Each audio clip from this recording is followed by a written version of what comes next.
All right, thank you guys for joining me. I know it's really early on a Thursday, so I'm gonna hang on for a couple more minutes just because I know there's a lot of people coming. I'm a little surprised, so nice surprise.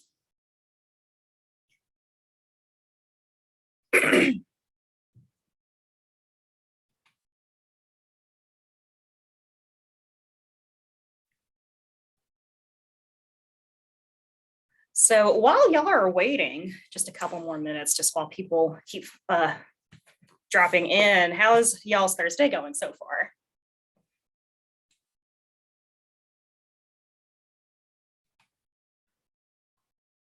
Oh, Whitney, hey, I'm glad you came. Thank you for coming to my presentation. Appreciate it. Great, good, amazing. I like that. Good, awesome. Getting coffeeed up? Yes, ma'am. Please do that. My morning was interesting. I got caught by a train on my way in. It just seemed like everything was just in the way. So I'm glad I got here, got to work early. Yes, I agree. Okay. Okay, well, I don't want to hold up the recording any longer, so I'll go ahead and just get started. So thank you everyone today for coming to my presentation. We're talking about flowcharts today. So my presentation is called One Step at a Time, using flowcharts to develop workflows. I am Jackie Blanton-Watkins, and I am the Acquisitions and Licensing Librarian at the Kennesaw State University Library System. I work in the Department of Library Resources, and I am in technical services. Okay, so our agenda today is why flowcharts, so which answers why you should create a flowchart, why Lucidchart, which answers why I'm using this specific software, a flowchart overview, which talks about the various shapes and lines you'll be using to create a flowchart, some examples that I have from my time in collection development, which I was in at Kennesaw State before my job here in technical services, and also some technical services workflows we've created recently, and then a demo of the product so you guys are equipped to go out on your own and create flowcharts to your heart's desire. Okay, so I created, I guess, a bit of a meme about why you should create flowcharts. So just try to be funny, but the whole point of the meme is that you don't need a reason to create a flowchart. Any reason you might have is a reason to create a flowchart. So why flowcharts? So think about this with me for just a second. How many times have you created a procedure and realized halfway through that a step has been left out or something just isn't going to work the way you thought it would? Or if you're lucky enough to work with Alma, that it's just not working the way it's supposed to and that you might need a workaround. It's probably not a big deal, but it's a little redundant to be constantly going back to your procedure and revising over and over and over. And I am someone who very much likes being efficient. So all of this is to say that flowcharts help you break down a process, a procedure, or a workflow into individual steps. I like to think of it literally as walking through a workflow or a process. So flowcharts create a bird's eye view of the workflow procedure process, and it's helpful for determining where there are breakdowns that you need to address, holes you need to fill in a workflow, or how the logic should actually flow to get the work done. So for example, there are these two things like key events, key steps, whatever, that have to happen, but you also know that there's additional steps in between that have to happen as well. So flowcharts help you figure out like when you need to do that and in what order, and even how many additional steps need to happen. They're great for training and explaining a complicated process to like external stakeholders, like the folks outside of your unit or your department, like your library administration, who may not know the specific steps that go into doing something. So it helps you also identify extraneous processes such as redundant steps, and that you can revise and remove as needed. So that it helps you increase efficiencies and effectiveness. Okay, so why Lucidchart? One reason is that it's a very functional tool that we have available to us. While Microsoft Word and PowerPoint work, I find them frustrating because they're not designed to do stuff like this. So think like square peg, round hole. As a KSU employee, I technically have access to Microsoft Visio, but it's limited to Windows machines. As last time I checked, Macs are not supported by the specific Microsoft product. The web version, also last time I checked, has no functionality. So you can see it and you can leave comments, but that's about it. And that's really not that useful. So, and I work with a lot of people here at KSU who prefer Macs and use Macs, and that's fine. And so for that reason, I don't see the point in teaching people how to use something when potentially half of us can't even use it. So Lucidchart is free, but with it being free, also it has very limited features. If your institution has an Office 365 subscription, you can log in using your work email, or you can just stick with using your personal professional email. Either way, you have a 3-document limit with the free version, and I will share how I work around that with later on during the demo. So also, there is other free flowcharting software out there, but Lucidchart's the one I used in graduate school when I was in library school, and therefore what I'm familiar with. And I'm sure the other free stuff is out there. That's out there is great too. So I would also love to know if anyone else has used a different kind of free product, and to we can talk about like the pros and cons and the differences. Okay, so these are the shapes. I primarily use these. I've used a couple others, but these are the ones I primarily use. So process, decision, terminator, predefined process, preparation, merge, and off-page link. So there's a lot more shapes beyond like what you see here. This is like a relatively simple, like just business process flow. A lot are programming or engineering related. So think of things like data, database, storage, memory, and input, but I don't use these for here. So lines, these are primarily the two I use. So almost all of the time, we will use the one on the left, and that just indicates the direction of process, just the straight black line with the arrow that points towards the direction you're going in the workflow. I created the optional process one because I have workflows that like something can happen, but it doesn't always happen, and it may not have to happen. So, and I like to denote that and make it very clear it doesn't have to happen, so there's not any confusion. But I'll talk more in detail about that later. So if you've ever created a flowchart before, you'll realize that beyond the basic shapes, there's really not any universally accepted rules to follow. So I found this out when I was actually trying to create an optional process for a workflow. So because of that, I recommend that you create your own style sheet, this is mine, or including a key somewhere in your workflow. But honestly, the more workflows you create, the easier it's just going to be like, hey, check out my style sheet, as opposed to trying to fit that key somewhere on like the page of your workflow. So, and I created a style sheet specifically because I think it's important. It's just in general, outside of like procedure writing, that you need to, like, when you start doing something, you need to define how you're doing it, and that you're consistently doing it the same way across all of your flowcharts, all of your documents and stuff like that.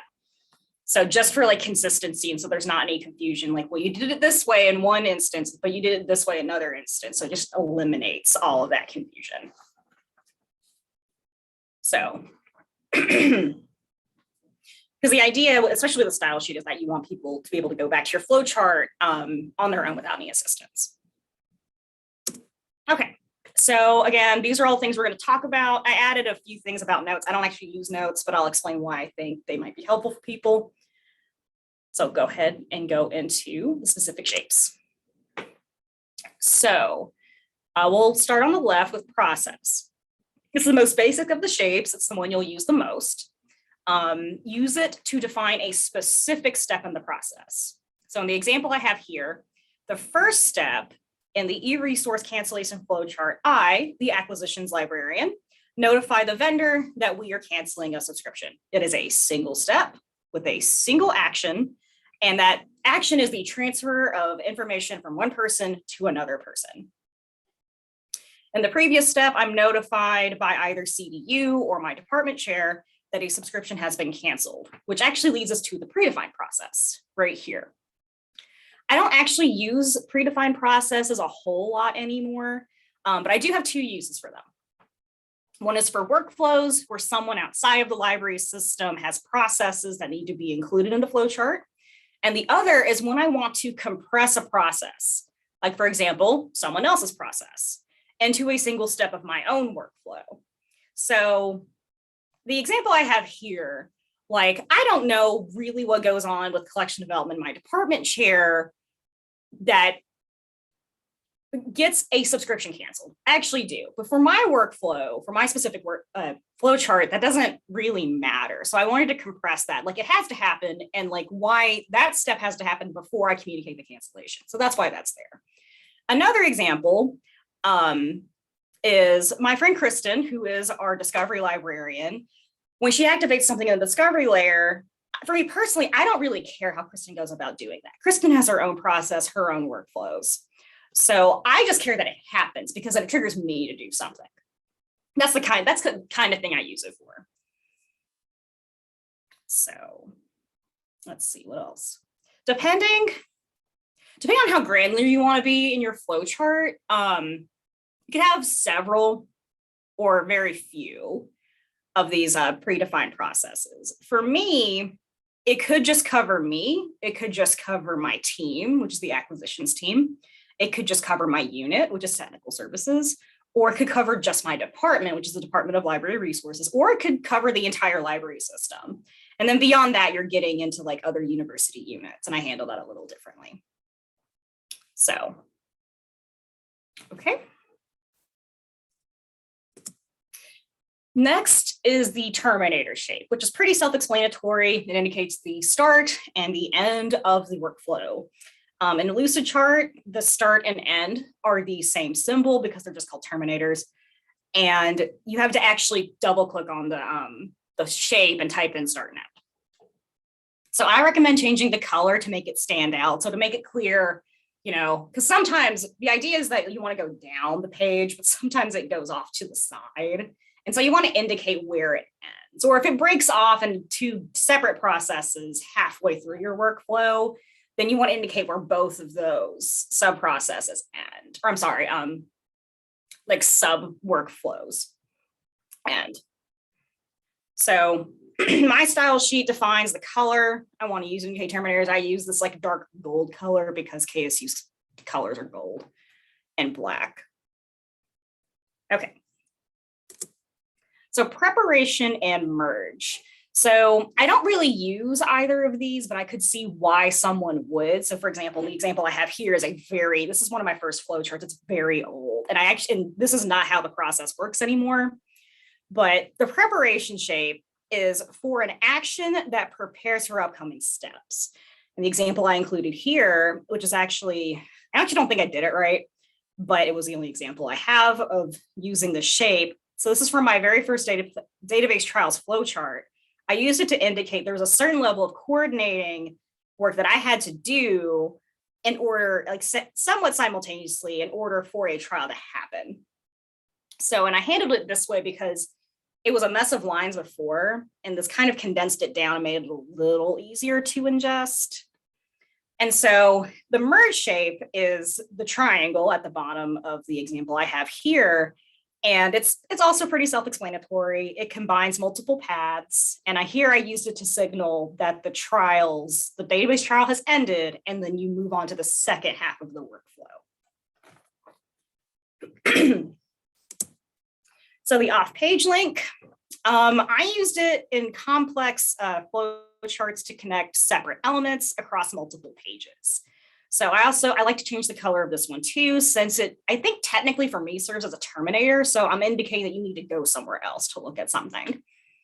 So Lucidchart it's cool how Lucidchart lets you do this. Like you can do nothing with it, just have it as an image, or you could link it to another like Lucidchart document or literally any other document on the internet. So sometimes I've used it to point to other flowcharts in SharePoint, which is what we use to manage our documents. So I like it because that link persists after you export to a PDF or an image. You can also do that with Lucidchart. The downside is obviously like, you know, the link will break if it's not if it's, you know, like SharePoint is not great about dynamic links, so it'll break it. So there's ups and downs with doing it that way. And then decision. So this indicates that a decision needs to be made to determine which path the flowchart should follow. So I like to create decisions with questions that can be answered with a very simple yes or no. So in this example from my contract approval flowchart, this is asking, has everyone at KSU approved the license agreement or the contract in this case? The answer to this question is a very simple yes or no. If yes, the license goes to the vendor for their review and signature. If no, we reach out to the vendor to negotiate new terms until hopefully everybody's happy. I have another example that I'll show later from the purchase request workflow. Does the resource have an institutional purchase option? If yes, continue on with the workflow. If no, we can't buy it. So you decline the request and the process ends. So I've seen people use it for more than two options, but I try to avoid that because I think it makes things confusing and complicated. And for me, the point of a flowchart is to streamline and simplify as much as you can, just to make things clear, like to reduce confusion. Okay, again, notes. I don't really use these, but they could be handy for stuff that's like in review, like processes that you are in review in with your team, with a coworker, with your supervisor. So for things like feedback or indicating something. So, or if you want to, like I have here in my contract approval flow chart, that if you want to call out specific processes or groups with particular detail, like for in this example, it's like, this is the contract information that's in this flow chart. Okay, so what is an optional process? It's one that does not have to happen for the work to continue down the workflow, but it's something that is within the realm of possibility of happening. So it could happen, and therefore it should be included in your flowchart. So you don't have to include the word optional that's on the dotted line, but if you wanted to include it, you would have to add it manually by double clicking on the line and actually typing in optional. And again, I like being as clear as possible. So not only do I have the line, like the round circle indicator, I have typed in the word optional. So just to make it as clear. So, and if that's not clear, I don't know how else to make it more clear. So in this example, this is from my invoice submission flowchart. It incorporates actions from both the library system and the KSU Office of Fiscal Services, which is why there are colors, and I will elaborate on the colors soon. So I have an optional process here for if the contract has been negotiated, that our library acquisition specialist needs to reference the contract number on the ePro requisition. Contract number will not always be referenced, but we do not always negotiate a contract. But when we do negotiate a contract, that information has to be included because procurement needs to look back at the contract and make sure that it's been completed. So, and I have some examples here, and I want to go into those before I go into the demo. Do we have any questions before I get started with some of these examples?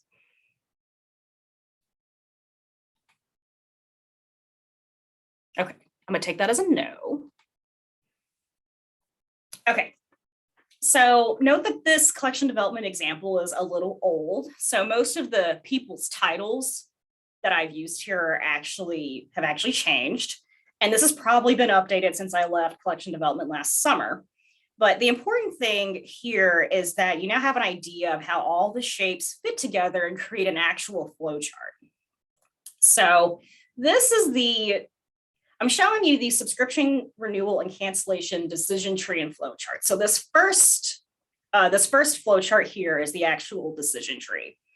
So basically you get the renewal, you check if the price is at or under 6% or whatever you've established as your cap for renewals. If no, then, we need to negotiate the price. If yes, there's like some other things you have to check off first before you can renew it or not. So, and basically you have two options here. Either you renew it and then you move on to the subscription renewal flow chart, or you cancel it. So you go to the subscription cancellation flow chart. So if you follow, I think it's the renewal. It's the next one I have here. Here we go. I believe this is the renewal one. Yes. Okay. So if you follow from the decision tree to the renewal flow chart, you can click on the subscription renewal flow chart icon, and then it takes you here. And basically, like, this is all the stuff that we need to do in order to renew a subscription. And if you choose to cancel it, this is all the steps that need to happen. So basically, collection development presents the recommendation to cancel library administration. And then at that point, library administration either agrees and says, yes, cancel it. And there's all this work that has to happen because, then we have to notify the vendor and then, remove access from like ALMA or the discovery layer or the database list, depending on where it's activated. And then, it ends. And then if library administration decides that, no, we need to keep this, then you end up going to the renewal flow chart anyway. So then you can go back to it. Okay, so these technical services ones are much more recent because obviously I'm in technical services. So collaboration is a defining feature of the Department of Library Resources here at KSU, and it's something we're very proud of. Much of the work to manage the collection passes back and forth between technical services and collection development and our systems and online services units, which make up the Department of Library Resources. So it also work passes a lot between members of the same unit. A lot of work passes between myself and Kristen, our discovery librarian.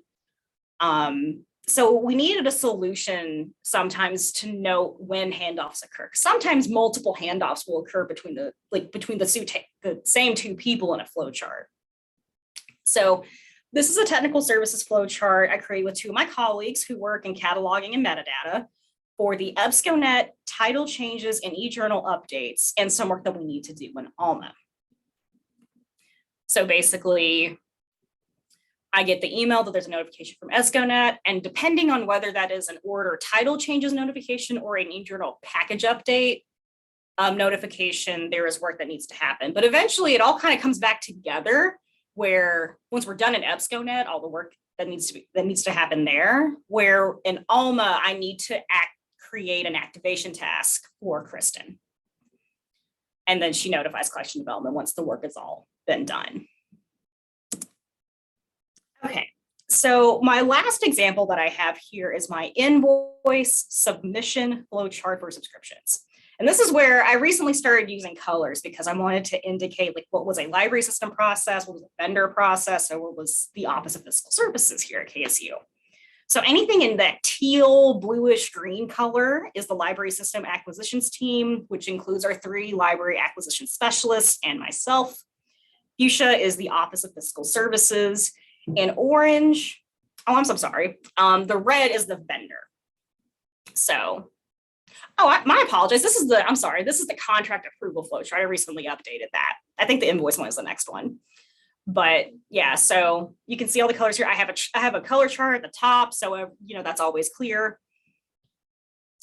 And then this is the invoice one. So my apologies. So still teal is the library system. Fuchsia is the Office of Fiscal Services. And the orange one is our library systems buyer who works in procurement. So we do some very specific things with our buyer that sometimes I wanted to note that needs to be included in my workflow with him. Okay, so now we'll move on to our demo. Are there any questions before we go to the demo? Okay, taking that as a no. Okay, can you guys see Firefox?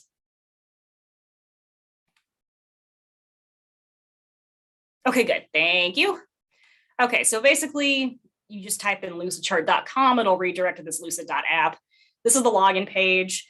If you don't want to use like your Office 365 or you Google, you can just type in and log in. I like to use Office 365. No, it is going to make me log in. You guys can see what happens when you log in that way. Oh. Organization. Oh, goodness. This didn't make me do this earlier.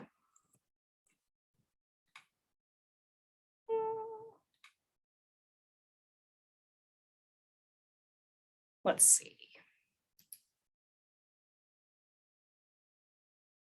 Normally, I'm sorry, guys. Normally, it points me to Kennesaw. It's what it. Why is it not doing? There we go. Okay. Let me do it.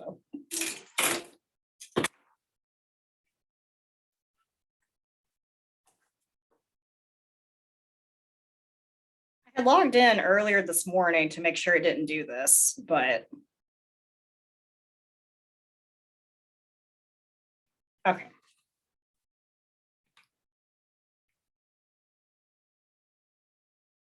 Okay, we made it.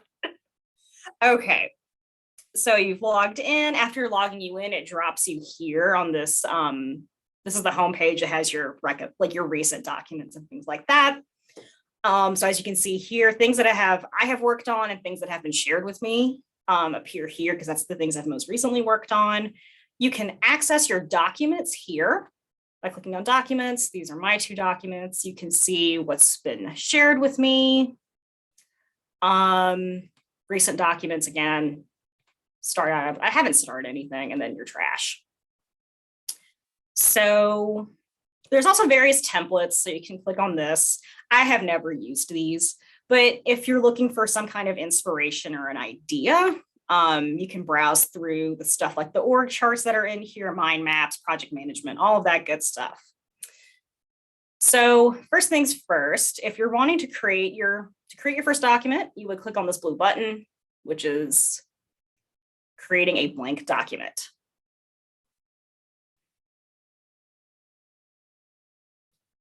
While that's opening, let me go back here.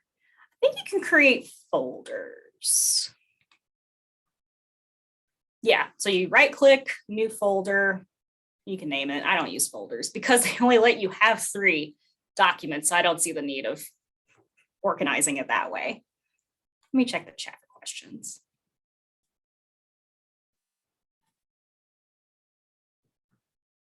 Okay, all right. Thank you, Joy, for handling the questions that are coming through chat. Okay, so we'll just give a basic overview. So this is the document title. So let's do document title. This is how you would start it if you wanted to flag it for something. The basic shapes. So the shapes in use, that will start to populate when you start using things. So there are standard shapes. I don't really use these. I use the line. There are flowchart shapes. These are mostly what I use. I don't use these at all. And then I have also never used the saved shapes. So, and then the toolbar to edit, that's kind of up here. And I'll show you how to use that when we do a little farther in the demo. And then the familiar file, edit, etc. drop down. So, oops, I'm sorry.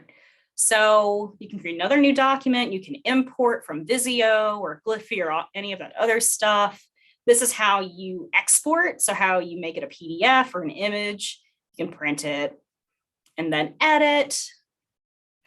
This will be a little clearer once you have active shapes on there. Select, view, insert, all of that. Okay, and then down here, You can see how many pages are within your document. So it's kind of, think of like a spreadsheet. So you have the actual workbook, and then you have the individual sheets within the workbook. So just going to throw this out here. This is how I work around having only 3 documents. I have many pages. You'll see that in a little bit. Okay. So the first things first, we're going to edit our margins. Let me make this a little smaller.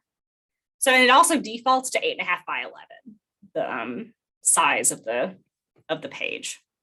So you go to view, you go down here to margins, and then you go to margin settings.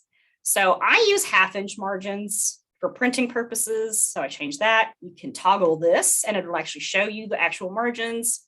So the way that it breaks down the page is like 1/2-inch blocks, which is actually, I think, pretty helpful. So, and then let's see, page settings. So the default's 8.5 by 11. You can change the actual page if you want to do like legal or anything else like that. You can change like portrait or landscape. I like the auto tiling. Is that what it is? I thought that removed the tiling. So maybe it's the grid. Yeah, there we go. So that removes the grid. I like it because you can snap to the grid and it puts things in straight lines, which I'm a big fan of. So, okay. So we've messed with the page settings. Let's go ahead and let's add a title box. So what I normally do, I just grab the standard text box, I drag it over, I just drop it in. So maybe later. So I put my titles, because this is the document title in Lucidchart, but this is the actual thing that will show up if you print it or you export it. So what I like to do, I like to make it a little smaller. I like to do 8 point for most of my text boxes. Let's see. And then I like to push it up into the top left corner. So let's call it flowchart. And so you have your title box. I like to include the approval and revision information. So when it's first approved by your supervisor, by your department chair, or yourself, whoever, and then the last time it was revised. And then I like to add the creator revisor's name because I like everyone getting credit for the work that they do. So, and I normally add those at the bottom here, and I'll show you all what that looks like on some of my other flowcharts. Let's see, and then an image manager. So you would, if you want to add something like your university's logo on it, you can go up here. This is the image manager. You click on that. The first time you upload, like the first time you use Lucidchart, you'll have to upload a document. So you'll click on this image and then it'll pop up. But if you've already got stuff, you can just click on the image manager and you can see I have many of our logos in here. And then you would just click on it. I think this is the department one. Yeah, it comes up very big because I think it comes the way the image has like created, and you can just make it smaller. It's very simple. And then I usually shove that up here in this corner. So Department of Library Resources logo. Okay, and once you add an image, it becomes part of your image library, so you don't have to keep uploading it. So when you go to shapes, you hover over and it'll tell you what it is. So Terminator, process, decision, predefined process, a document, all of that. So you can just click and drag. And what's cool is this is the center of the page. So I like to just drop it there, make it a little smaller.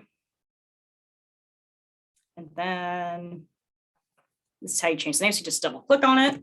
All right, start. And so, and then you can see, let me change the color first.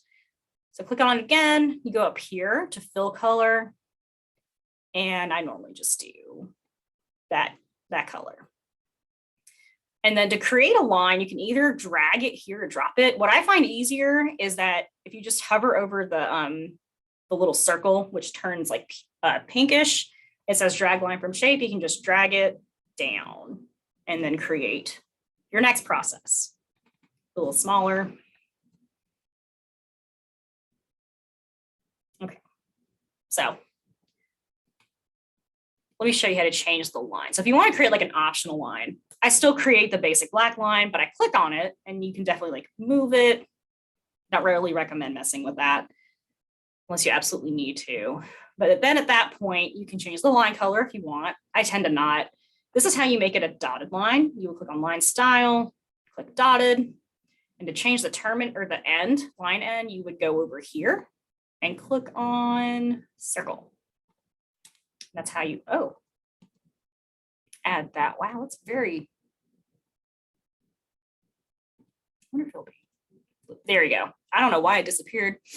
And then, so this is also the other endpoint. So if you wanted to add that, I don't recommend doing that. Because for me, it's to show like you're going from this step to this step.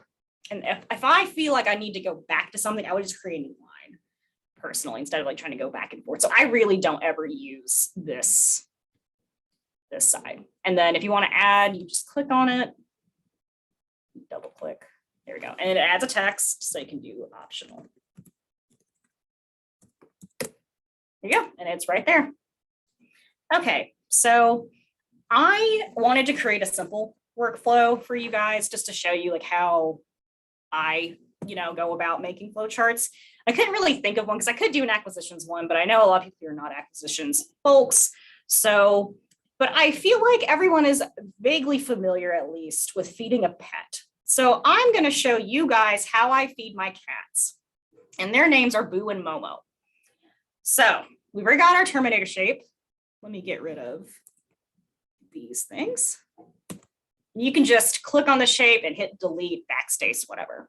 And that gets rid of the shape if you made a mistake. So we've got our Terminator, we've got start. So what do I do to feed my cats in the morning? So start this process. I wash their bowls. They get wet food. And then that's the first step, is to wash their bowls. The next step is to get their food. This is a very bad flow chart, I know. Just a general idea. So what's my next step after washing their bowls and getting their food? So I don't know if there's a way to make this a permanent size font. Someone please tell me, because I haven't figured it out. But get their food and then I divvy it out. At this point, I come to a decision. Oh yeah, that's the other thing. If you draw a line, you can then select what shape you want to use next, which I also really like. Decision. Do I give them treats? The answer is always going to be yes, however, I guess there's times where I might not give them treats. So what's cool about the decision is the first line you create, the first line you create is going to be yes, always. So the process, give them treats, and then I sprinkle the treats generously. If I don't give them treats, so that's the second one. The second one's always going to be no. No.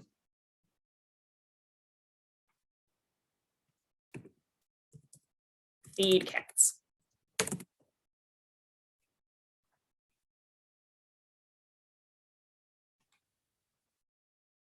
So that. Okay. So, and then, after that, end. Promise I can type. Okay. And then, after you sprinkle the treats generously, then you feed your cats and then the process ends. So fairly straightforward. Let's see. So let's decide that I don't like how this works, that I think more steps need to happen for whatever reason. So instead of sprinkle treats generously, let's just delete this. Let's go to sprinkle treats generously. Let me do this. get treats out.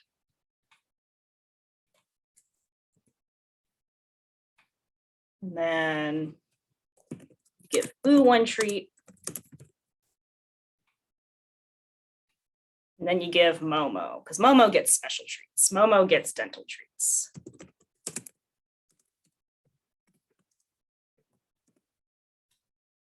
And then after that, I'm not going to change the size of the font. Let's see.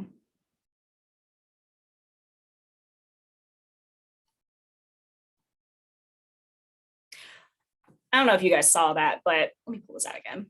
So obviously this is not even, that's going to drive me insane. So what you can do is you can just kind of like pull it back and it'll show you how far it is away from the next line or for the next shape. And then once you have it the same distance it is away from like a similar line, like so the give Boo one treat has like a very faint blue line that shows you these two shapes are exactly the same distance away from this shape. So I hope that made sense. So you give Boo treats. I'm trying to figure out how to stick another process in here. So I can show you guys something else. So let's do this.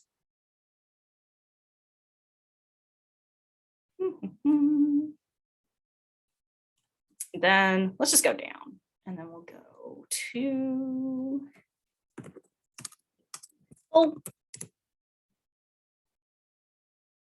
yeah, and then end. But let's say I don't want to give Boo his bowl and I want to stick another process in here first. So I can left click off to the side and then drag and it'll highlight any shape that you like in the area you've highlighted, and then you just pull it down. And then you can just grab a process and just shove it here. And then you can see it has the two pink dots and it'll add it there. And so pat on head. Anyway, so that's the general idea. So once the flowchart's finished, I like to export it to a PDF. So I'll show you what that looks like right quick. I know we're running out of time. So generally I use PDFs. So it'll show you can do the full canvas. You can crop to the content in it. It makes it limited. You can set the page size to 8.5 by 11. I like to make it accessible. It's in portrait. You can change to landscape. You want to do, and then you can hit download. It'll generate the file. Yeah, and then it shows you what it looks like as a PDF. So that's basically that. So generally after I export to a PDF, I put it in SharePoint so I can get a link and share it with people in the institution. You can also embed it, but I haven't done that. So if anyone does do that, please reach out to me and let me know how that goes for you. So very quickly, I'll show you. So see, I create a new document. This is my 3. If I try to create another one, it should get mad. Yep. So there's my 3 document limit. And then it'll have you start a trial, which is not cool. So you can see these are all my technical services flowcharts. So if you open those, it's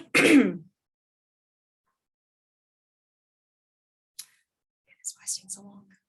Okay, you can see here, this is my contracts flowchart,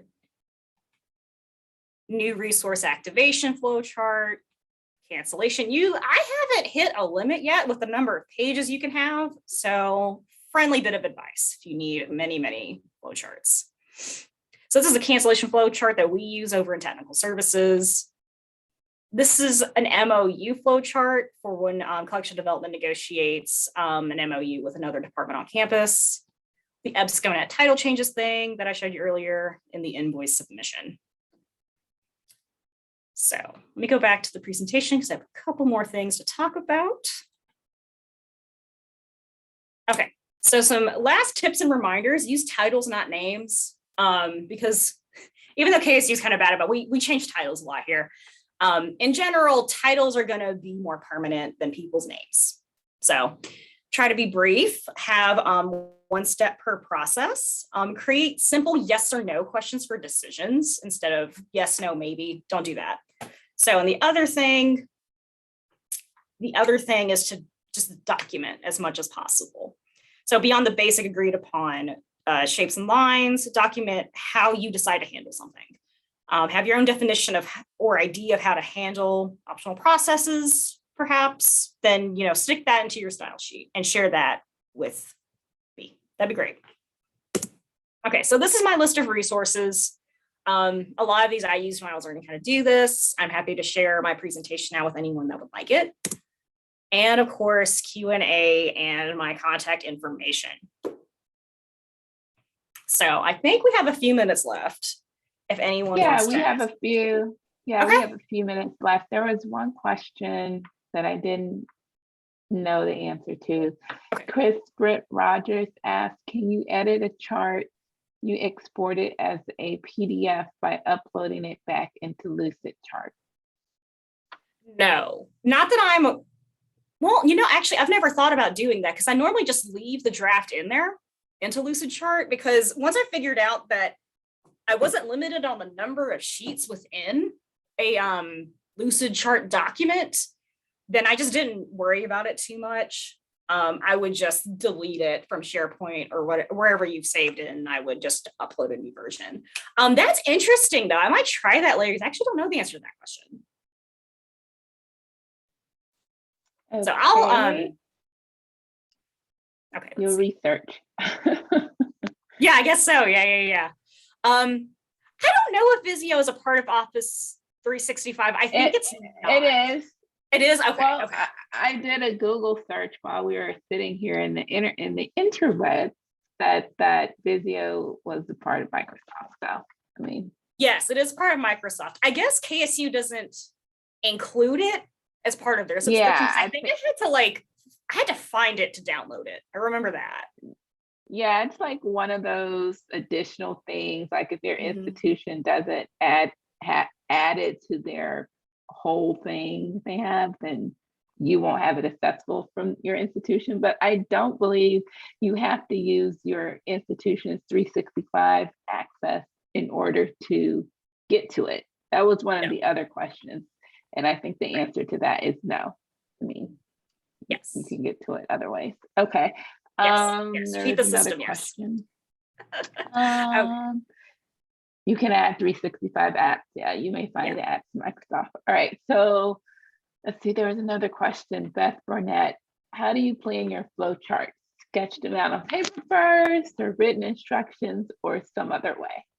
I used to sketch them out on paper, and then that stopped working for me because of that thing I talked about at the beginning, where I would go through and be like, well, I think these are all the processes. And that stopped working when I was like, oh no, I forgot one or several. And then I moved to a whiteboard, but I don't have a whiteboard everywhere, right? I have a nice big whiteboard at work that's actually behind my computer, but I don't have one at home. Or if I'm like working on a different campus here at KSU, and I've done the sticky note thing before, but I felt like that was a waste of paper. I didn't like that. So when I plan my flowcharts, I just get into Lucidchart, and then I just start throwing processes in there, and then just going what I think from start to end is. And then I look at it, or I look at it with someone else, and someone goes, oh, I think you forgot this, or I realize I forgot something. So then I just, I move everything down and I stick it in there, or I realize that I can condense several unnecessary steps into more logical steps that maybe include a decision. Like instead of saying, if this, then do this, I can say, well, does it answer this question, yes or no? If yes, do this, if no, do that. And to me, that's a little clearer.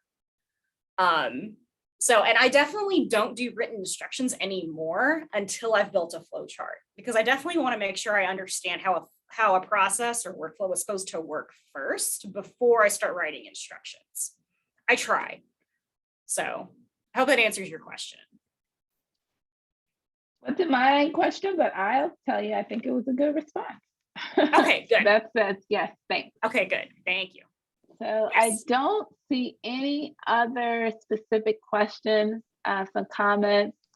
Okay. Folks saying that thank you so much for the presentation. I'm definitely going to try Lucidchart this summer.